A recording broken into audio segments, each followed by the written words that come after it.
You're watching News 25. Local coverage you can count on. News 25 is brought to you by J.K. Nelson Law, voted best of Pahrump for 4 years. Give them a call, 775-727-9900. News 25 is also brought to you by Gunny's Air Conditioning and Heating. New, service, and repair. Call Gunny's, 775-727-6800.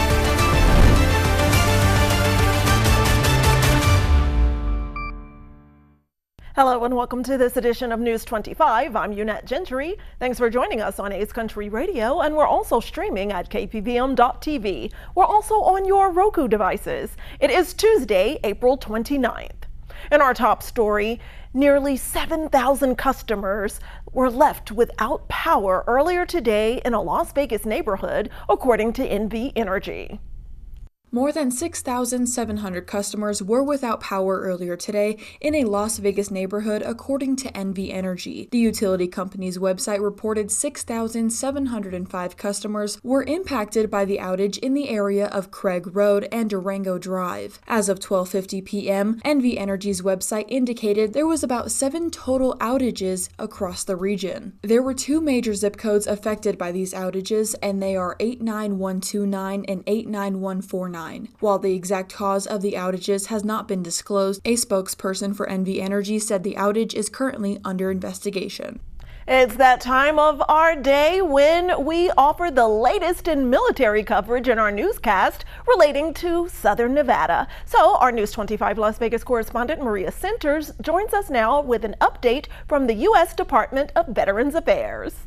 As the nation just experienced the first 100 days and nights of U.S. President Donald J. Trump's second term, the U.S. Department of Veterans Affairs has launched a host of revisions, allowing the agency to focus on its core mission, providing the best possible care and services to veterans' families, caregivers, and survivors.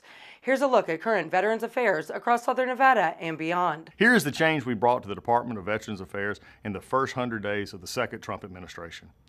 We are refocusing our core mission, which is providing the best possible care and benefits to veterans, families, caregivers, and survivors. That means we're making sure veterans get the health care choices they were promised under the Mission Act. The Honorable Douglas A. Collins was sworn in as the 12th Secretary of Veterans Affairs on February 5th this year, following his nomination by President Trump. We're taking thousands of employees off of remote work and bringing them back into the office where we can work as a team to better serve veterans. We're phasing out treatment for gender dysphoria and directing all savings to helping paralyzed veterans and amputees. We're accelerating the deployment of our electronic health record system after the program was nearly dormant under the Biden administration. We are processing a record number of disability claims. We're redirecting hundreds of millions of dollars from our non-mission critical efforts to health care, benefits, and services that directly support VA beneficiaries. The VA Southern Nevada healthcare system offers services at 8 locations across Southern Nevada, including North Las Vegas VA Medical Center and 7 community-based outpatient clinics in Las Vegas, Pahrump, and Laughlin. And we've ended DEI at the department, reversing the divisive Biden-era policies and stopping more than $14 million in DEI spending. Hey, but folks, we have so much more to do. The Biden administration was very good at spending money and hiring people, but not so good at solving tough problems. In fact, under President Biden, VA failed to address nearly all of the department's most serious challenges, including benefits backlogs, rising healthcare wait times, and major difficulties with survivor benefits. Last year, VA Southern Nevada assisted more than 243,000 veterans throughout the region. We've got our work cut out for us, for sure, but this is exactly what I signed up for. We will reform the department to make it work better for America's veterans, families, caregivers, and survivors. That I can promise you. And just like President Trump, we will keep fighting until the job is done. U.S. Secretary of Veterans Affairs Douglas A. Collins serves as a U.S. Air Force Reserve chaplain and has ministered our military since 2002. As always, on behalf of our entire news team, thank you for your selfless service. Reporting from Las Vegas, I'm Maria Centers for News 25. And turning now to local political coverage, a new contender enters the race for Nevada's 4th congressional district. It's small business owner Cody K. Whipple, who officially kicked off his campaign during a launch event on Monday. So News 25 was there and got an exclusive with that candidate. Fourth-generation Nevadan and small business owner Cody K. Whipple has officially launched his campaign for Congress in Nevada's 4th Congressional District during the announcement party yesterday covered by News 25. We had a great night tonight at Powerhouse Batting Cages for our announcement party for Congressional District 4. I'm Cody K. Whipple, and I'm running for Congress. Had a great party tonight. We had people from all over Clark County, Lincoln County, Nye County. I don't know if we had anybody from Tonopah or north up there by Mineral County, but we had a lot of southern folks. We had a great party, and I look forward to visiting other parts of the district very soon. Whipple has pledged to bring a common-sense, community-first approach to Washington as he seeks to unseat the current representative, Stephen Horsford. After earning a football scholarship to Virginia Tech and graduating with a degree in animal science, Whipple returned home to Nevada with his wife, Dana, to raise their daughters and build a business serving first responders, schools, and emergency services across the region. All right, I want to introduce my wife, Dana Whipple. She's a Southern Virginia girl. I met her at Virginia Tech. I was an athlete, and she was a beautiful Southern belle. So I brought her all the way out to Las Vegas, Nevada, and we raised 3 beautiful girls, and they were all here tonight supporting. All athletes and very smart, just like their mom. His campaign platform centers around reducing cost of living and housing, supporting parental rights in education, and protecting Nevada's water and natural resources, as well as demanding accountability in Washington. Nevada's 4th Congressional District spans from Pahrump to parts of Las Vegas and Nevada's rural heartland. For more information, you can visit www.codykforcongress.com. VGK are in the playoffs, and we'll see where that hockey tournament stands, tied or more, after this break.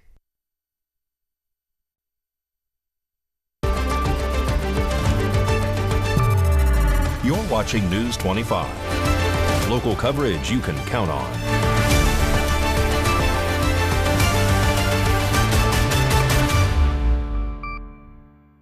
Welcome back to News 25. Well, as we turn to our sports news, we want to wish VGK good luck in Game 5 of hockey playoffs tonight.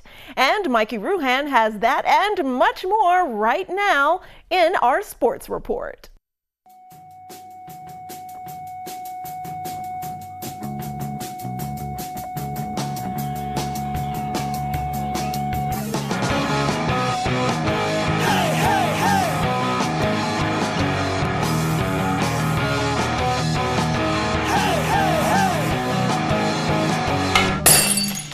Time now for your News 25 look at sports and streaming at KPVM.TV and now on Roku devices. Vegas Golden Knights, Minnesota Wild, Game 5, puck drop this evening at 6:30. Las Vegas Aviators return home tonight to welcome the Tacoma Rainiers. First pitch, 6:35. Las Vegas Raiders had a busy 2025 NFL draft, making 11 total selections over 3 days.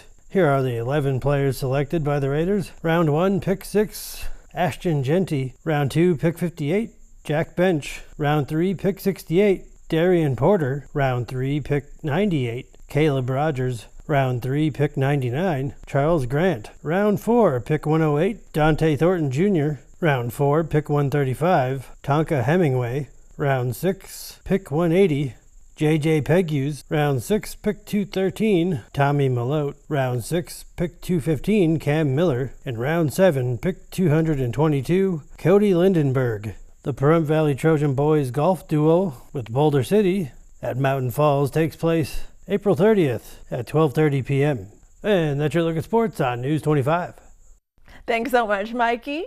And turning back now to local news here in Pahrump, Sleep in Heavenly Peace is having their annual bed build on May 10th. And all members of the community like you are invited to help volunteer build beds for children who need them. Hi, my name is Carmen Merzen. I'm the chapter president of Sleep in Heavenly Peace. I would like to invite you to come out to a community build. We're having a build where we invite everybody in the community to come out and help us make beds. And that will be at 2731 South Wood Chips. The build date will be May 10th on a Saturday. And it's a barn behind the front of the house, Just come on back and you'll see other cars and everything, and just come out and give us a hand. We're starting at 9 o'clock to 2 o'clock. If you get there a little bit earlier so you can sign up, that way you can start at 9 o'clock. And you don't have no experience, just come on out and try to help us build some beds. There's plenty of different stations. A lot of it's standing at first, but then we move on to other stations of staining and jigging and cutting and all different things. So come on out. If you need any more information, you can call me at 775-910-8921. And with summer just around the corner, you know what that means for students. Movies in the park are coming back, and right now organizers of the movies are asking for nonprofits to help run the snack bar during those movie nights. The town of Pahrump is inviting nonprofit organizations to run the snack bar during this year's Movies in the Park series. This is a great way to fundraise while serving the community at one of Pahrump's most popular summer events. There will be an informational meeting May 8th, 2025 at 6 p.m. at the Bob Roode Community Center Main Hall. Movies will run for 10 weeks every Saturday from May 31st to August 2nd at Ian Deutsch Memorial Park, Field 4, starting at dusk. Nonprofits interested in participating should attend the meeting to learn more about this opportunity. For questions or additional details, please contact Courtney Kenny at cdkenny@pahrumpnv.gov. In today's health news, the FDA announced plans to phase out all petroleum-based synthetic dyes from foods here in the U.S. due to health concerns. But what does that mean for consumers? It will not impact the nutritional value, and in turn, it will and should enhance the nutritional value of the foods. It may change the way the foods appear slightly, but nutritionally, it will improve the food as long as what they're replacing the dyes with are a better alternative. Julia Zabano is a registered dietitian for Cleveland Clinic. She says petroleum-based synthetic dyes are typically used to add color to highly processed foods like cookies, candy, and cereal. Removing them shouldn't impact the flavor or texture. Zupano says if you want to know whether food has those kinds of dyes in them, you'll have to look at the ingredients list. If there is, it will say F, D, and C followed by the color. For an example, F, D, and C blue number 1. Zupano notes if people stick with eating whole foods, then they won't need to worry about checking the ingredients. Whole grains, fruits, vegetables, lean sources of protein. That's where we really want to focus on is filling up your diet with foods that are natural, one ingredient foods versus looking at processed foods and then really have to digging deep into the ingredients. Because again, if those foods have the dyes, they're probably going to have a lot of other synthetic and unnatural ingredients in addition to the dyes that are equally as unhealthy. So choosing a whole food-based diet is just really a safe way to go. Well, April's on the way out, and we're taking a closer look at May weather and more after this break.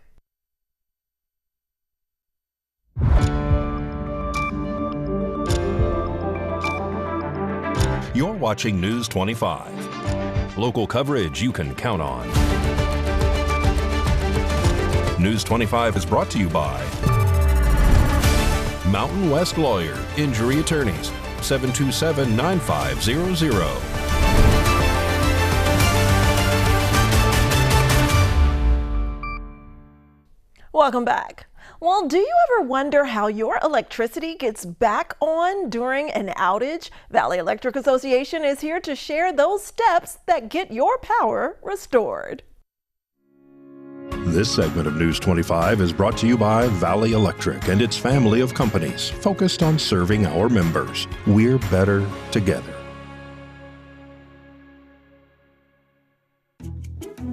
When the power goes out, most of us expect it to come back on within a few hours, but sometimes major storms cause widespread damage and outages can last longer than expected.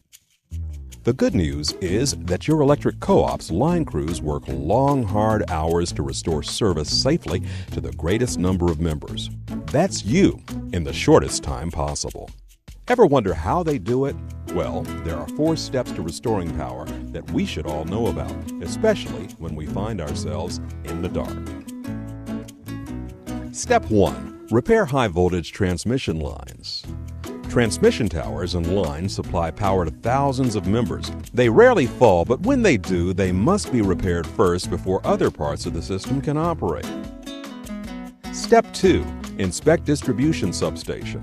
Distribution substations receive high voltage power from transmission lines, then disperse that power at a lower voltage to the co-op's main distribution lines. Depending on your electric co-op's service territory, distribution substations can serve either hundreds or thousands of members. When a major power outage occurs, the co-op's line crews inspect the substation to determine if the problem stems from the transmission lines feeding into the substation itself, or if the problem is further down the line. Step 3. Check main distribution lines. If the problem cannot be isolated at a distribution substation, the main distribution lines are checked first. These lines carry power to large groups of members in your electric co-op's service territory. Step 4. Examine tap lines. If local outages persist, supply lines called tap lines are examined. These lines deliver power to transformers that are either mounted on poles or placed on pads for underground service and can be found outside of homes, businesses, and schools. Occasionally, damage will occur on the service lines between the nearest transformer and your home. Has your neighbor ever had power while yours is out? That is why. When the problem is in the tap lines, co-op line crews will fix outages in an order that will restore service to the greatest number of members at a time. As you can see, restoring power after a major outage is a big job and involves much more than simply flipping a switch or removing a tree from a damaged line. When co-ops work to restore power, they often have the capability to work on multiple parts of the system simultaneously. This ensures reliable power with a faster response time. In the event of an outage, your local line crews will restore power safely to the greatest number of members in the shortest time possible, and we'll keep working until the lights are back on. As always, we appreciate your patience and your business.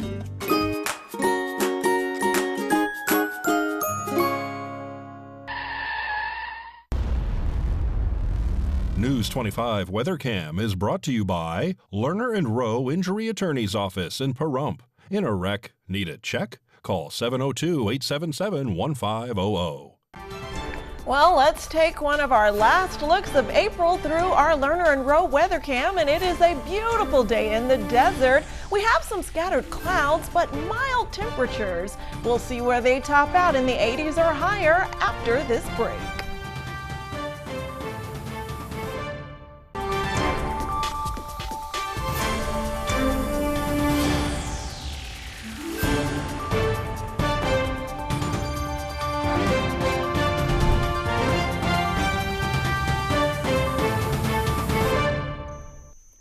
Good evening, Nevada. My name is Rory Rosell, coming to you from the Channel 25 Weather Studios and taking a look at Nevada right now up in northern Nevada. Fernley is seeing 72 degrees.